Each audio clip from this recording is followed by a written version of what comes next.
What's up, ladies and gentlemen? Welcome back to the second installment of What If Team 7 Was Betrayed by Konohah.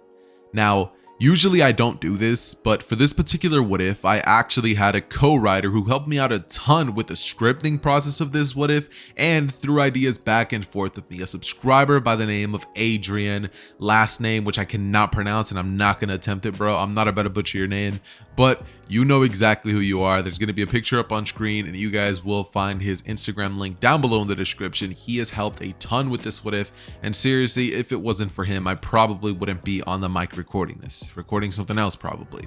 But all that out of the way, let's go ahead and get into part 2 of What If Team 7 Was Betrayed by the Village. Enjoy. Hey Ross, sauce it up.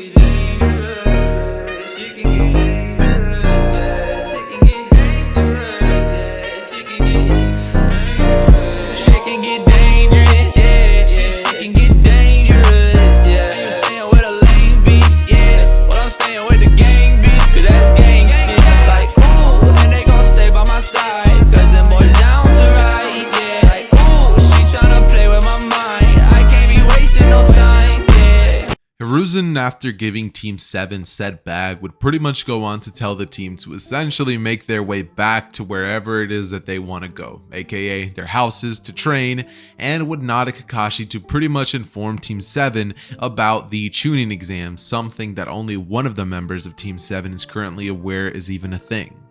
What happens after this is a very strange situation, because this time around Naruto's not going to be bumping into Konohamaru, who would essentially be in trouble with Kankuro. This time around we have a very different situation that goes down, that's essentially just Team 7 walking through the same area that Gaara's squad is at, and what would end up happening is Kankuro would go on to pretty much like scoff at the ninjas who just walked past them, particularly Naruto. He goes on to pretty much very loudly say that all of the ninjas from the Leaf Village are weak. As he looks at Naruto, and Naruto turns back around, being his usual self, he would quickly go on to remark back at Kankuro that he has no idea what he's talking about, that who does he think he is wearing makeup, isn't that a girl thing? And Kankuro would simply let out, "Why you little," as he goes forward to grab one of his puppets, but Tamari would hold her hand on Kankuro's shoulder and say, "We're not here to start another war, Kankuro, calm down." Gaara would be up in the tree silent, as Sasuke would be staring at the direction of Gaara, and the two of them would kind of be having the same situation that would have happened in canon. Gaara's staring at Sasuke, and they're both kind of curious to see how strong the other is, while Naruto just remains arguing with Kankuro.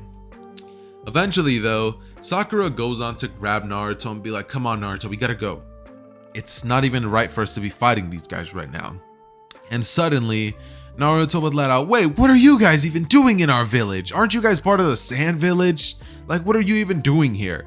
Tamari begins to pretty much scoff at how clueless these ninjas are and say, aren't you guys ninjas? Like, shouldn't you be aware of this? The Chunin exams is happening in about 2 weeks. That's why we're here." And after hearing this, Team 7 is like, "What? We had no idea." Even Sakura goes on to pretend that she had no clue what's going on, but everybody knows she definitely does. What happens afterwards is the team would pretty much go off and Naruto would be kicking cans down the road being like, "I could have taken that guy down." Sasuke would say that there was definitely one powerful person in that squad, that Naruto probably didn't sense him. And Naruto would just let out, "Who? What? There was someone else?" Sasuke says, "I knew you wouldn't sense him, you dope."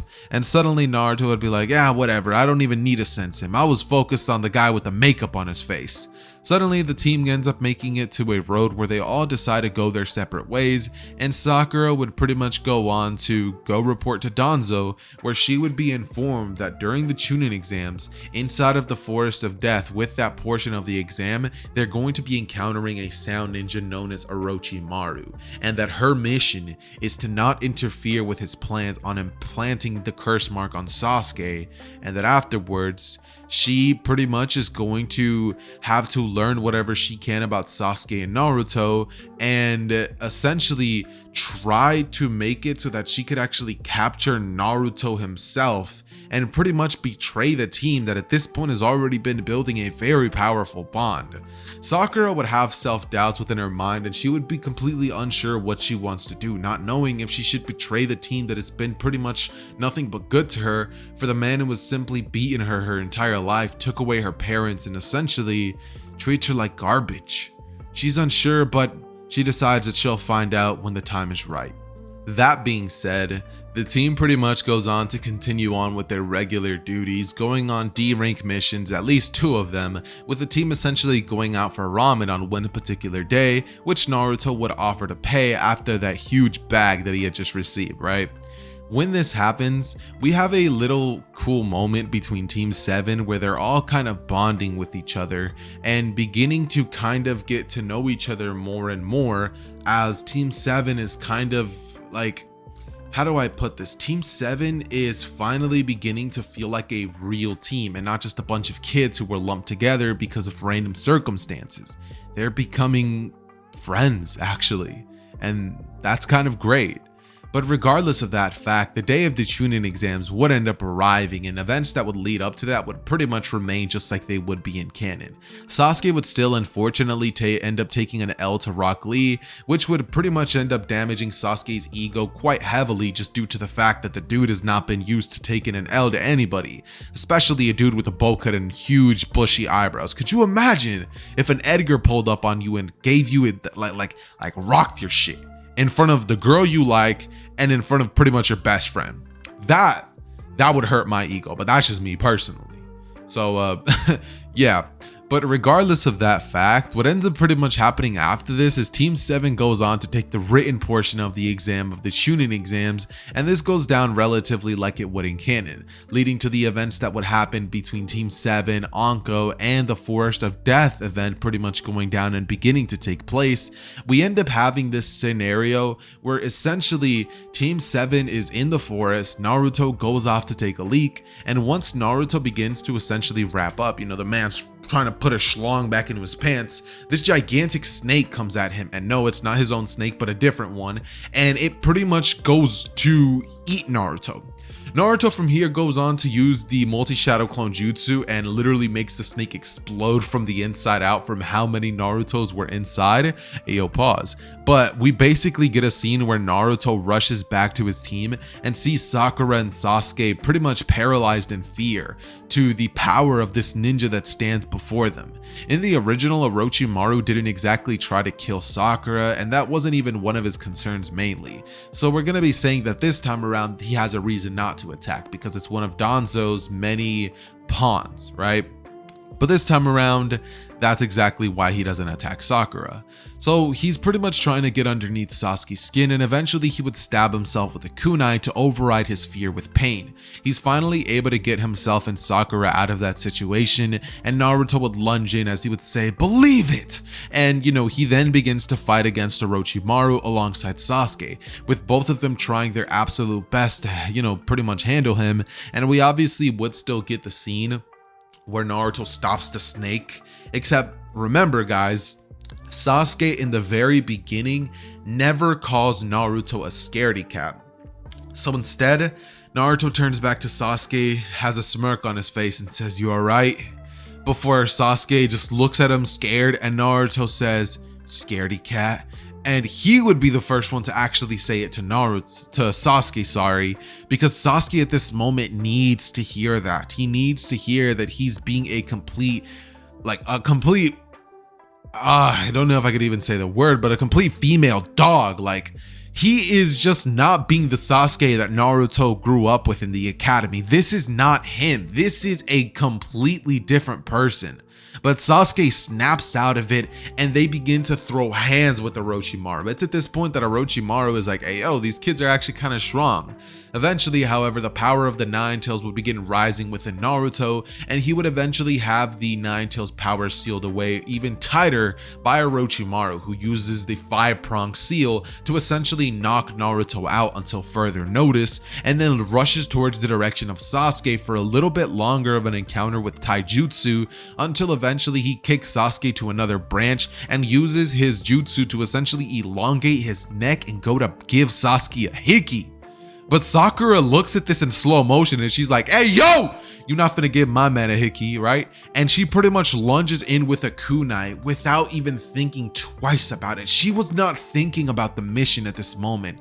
She wanted to protect Sasuke and keep Sasuke from falling into the hands of either Danzo or Orochimaru, because she knows what it's like and she doesn't care if she has to die later in the future to save Sasuke, the guy that has protected her on one numerous occasion when she should have died before. So in her eyes, she's glad to sacrifice her life for Sasuke. She rushes in the way and kicks Orochimaru so hard that Orochimaru gets sent back, or actually no, she punches him and goes cha, right?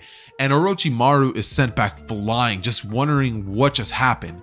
Like, apparently that brat was supposed to not interfere with the plans. That's what Danzo had told them. So Orochimaru at this current moment is kind of just confused because he's not sure how this Genin was able to speed blitz him.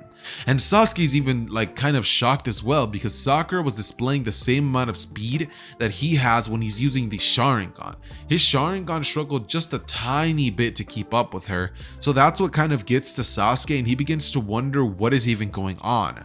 Eventually though, Orochimaru, after having that blow to him, has one of two options: to retreat or to try once again. However, before he even gets the chance to try once again, Anko would appear, and it's at this moment that we now have Sakura, Sasuke, and Anko facing off against Orochimaru, who would pretty much be forced to retreat, and on his way of leaving, he would pretty much mutter under his breath, "Ah, damn Brett.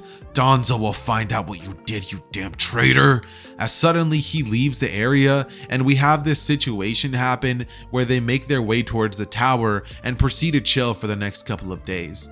Obviously, the events with the sound team would still happen, and this time around, when Sasuke wakes up, he doesn't wake up and activate the curse mark and start going on a rampage. No, instead we have a much different scene where Sasuke's actually able to help the teams that were there to assist them with taking out the sound Genin, with all of them kind of respecting each other and having a mutual appreciation for the help that they just gave each other, and Sasuke not even having to struggle as much in his battle against his fight of the Chunin exams. So Sasuke has a lot more of an easier time than he would in the original, not to mention that Sasuke would not have to deal with Kakashi, covering the curse mark, and the hatred and evil inside of him would not be leaking out as much as it would be in the original. However, after all of the battles that would happen in the Chunin exams happen, we essentially get this scene where Sakura pretty much like solemnly goes towards the direction of Danzo, doing the walk of shame, where Danzo essentially now knows what she did because Orochimaru snitched, and he proceeds to beat the life out of Sakura, almost killing her. And he would beat her like for hours with a crowbar, and he pretty much ends up like thinking to himself that he needs to enact severe measures to stop Sakura from essentially telling the team anything or trying to get in his way once again. That her mission isn't to protect Sasuke, that her mission is to bring him to her, and that she's failing at that currently. So Danzo would essentially begin to tell her that if she ever tries to interfere with his plans again, he'll make sure that she shares the same fate as her parents. As now, we essentially skip towards the 1 month training, and it's been about 2 weeks, right? And during this 1 month of training, Sakura is actually training herself because she won the battle against Ino due to the fact that this time she's a lot more stronger. So she had to make it seem as if it was almost a very close battle because Danzo was watching, but it really wasn't. Sakura was in control that entire time, regardless of what Ino or the crowd was thinking. Like I said though, the rest of the fights would go just like they would in the original, and during these couple of weeks, Sakura would be informed that during the final battle, she's gonna be having to capture the Nine-Tails Jinchuriki and the Uchiha Brat for Danzo to essentially finally have control over the Nine-Tails, and for Orochimaru to get his hands on Sasuke Uchiha. After hearing this, we have this moment where the screen would zoom in on Sakura's face, and this look of horror and shock would come over Sakura. She has no idea what she's going to be doing, and this, ladies and gentlemen, is where the story is finally going to hit its peak peak. This is where everything is going to begin being revealed and everything is going to start making sense.